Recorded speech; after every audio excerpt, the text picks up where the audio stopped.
เร็วนี่ค่ะเนาะ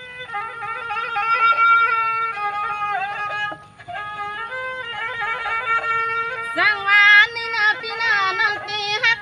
สู่ก็เร็วเปี่ยมหัวใจน้องมันสิไผเปียวหัวมาห่างหน้าพี่น้าเสียงนางหักใจก็เร็วหนึ่งก้อยอร่อยพี่ชายหนุ่มนวลสาวถึงเมืองไกล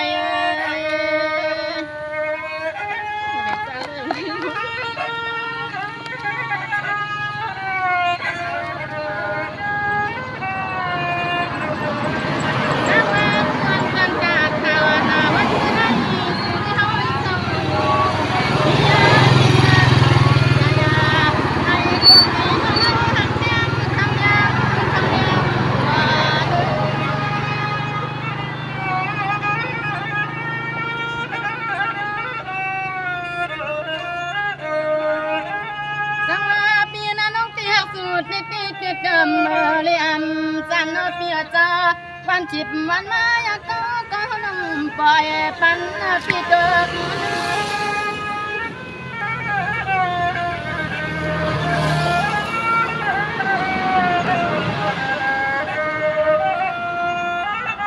โอ้ยหักพี่ยิงน้องจื้อหน้าหักเบียม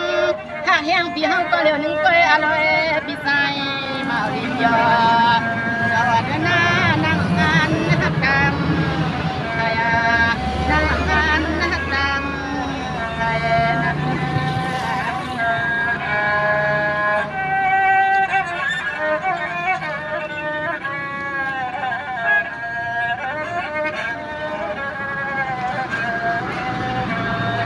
สวัสดีนะน้องที่หักน้ำตาเที่ยวนำเที่ยวลอยยิ้มลอยพาน้าที่นั่งลิ้นห้างเมืองนั่งหักกันนั่งออกจากมันได้ก็ไปตามนี้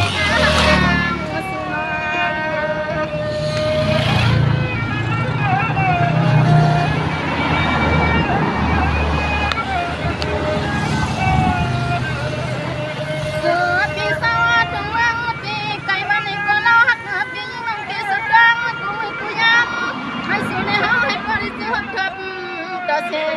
กัน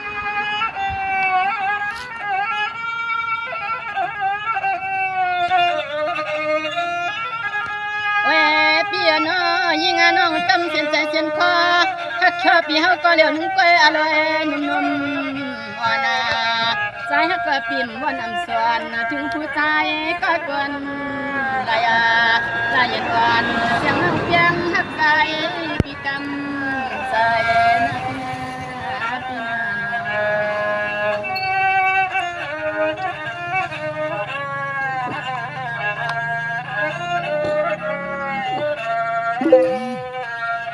สวัสดีนะพี่ก็วันใกล้ลีนะพี่นาพี่เป็นน้องสู่ในตั้งกี่ตั้งเมานะพี่นาน้องตีหักมาสู่ใจน้องอยู่สีเคียงเมืองโซสีแค่กันยาเอาเนื้อพี่นางมาเย็นสังเย็นยัน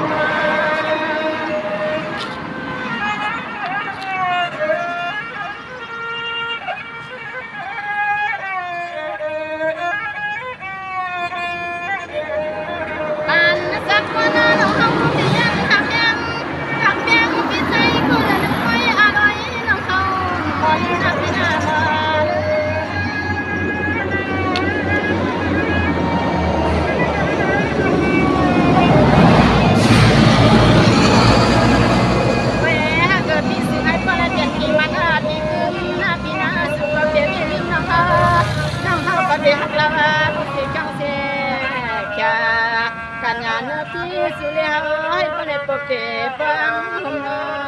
กันนาสุปมีปิ่งใหญ่ตังหูตัง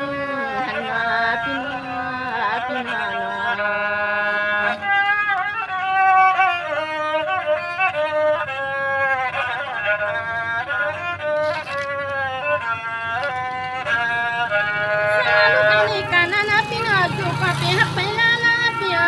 พี่เฮาเขาก็วนเจียนหน้าจ้าลองตั้งลองนางเล่นนอนมันใส่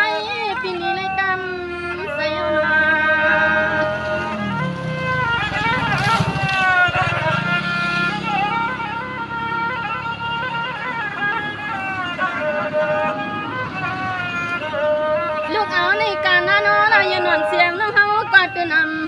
นหักดังพูดก่อนอะไรให้ใครมาอยากเจ้านังหาเตี้ยมอนลืมนับที่หน้ามา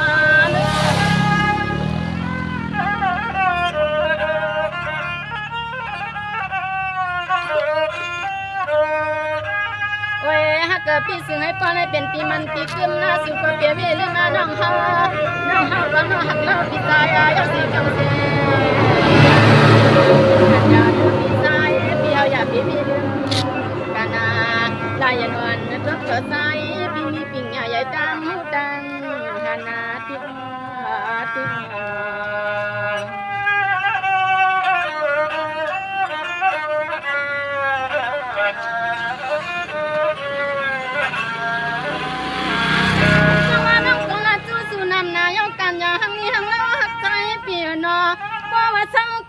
ก็เมืองวันนี้ก็ใจปียวันยาสวนลายนวลเสียงน้องเขาหักใจก็ก่อนเดี๋ยวเดี๋ยวรอ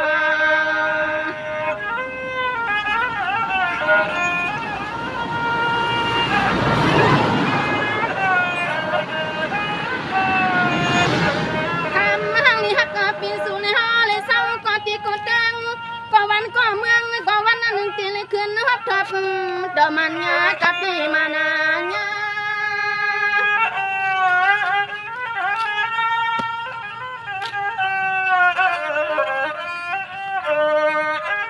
เวฮักปีนางก็ดีสุดหน้าตวงกูมือกูยำขนมปีนางก็ดีปึงมุนพลาตลาปึงป้าสวรรค์สมองกูตีกูเตืองกูพายซึ่งให้จะมาใจสู่เลยเฮาให้ปอเลยทบต่อเสื้อหอบยากันนา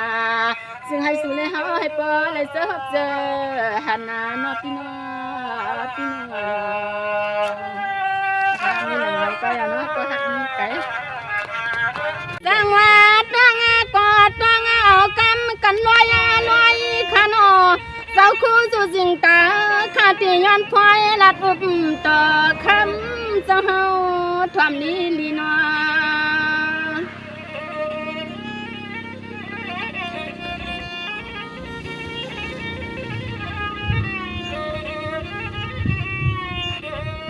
จังหวัดเจ้าคู่สู่สิงตาเจ้าเปลี่ยนเจ้านอนละ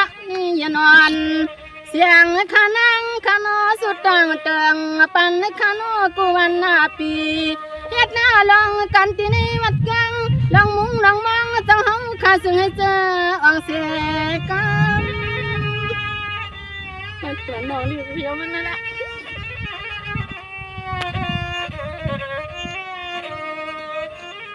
จังว่าเจ้าคู่เจ้าเปลี่ยนเจ้านอซึ่งให้อยู่ลีสูงวันจ่าเสเจ้าเปลี่ยนเจ้านอ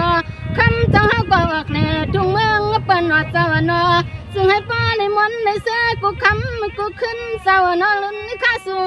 เติมปันเจ้าเฮาขึ้น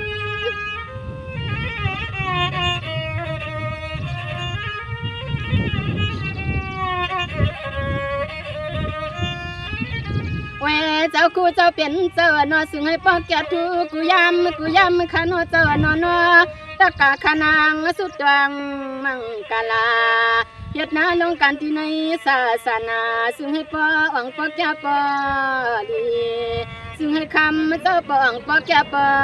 ลีคณะเจ้านะเจ้า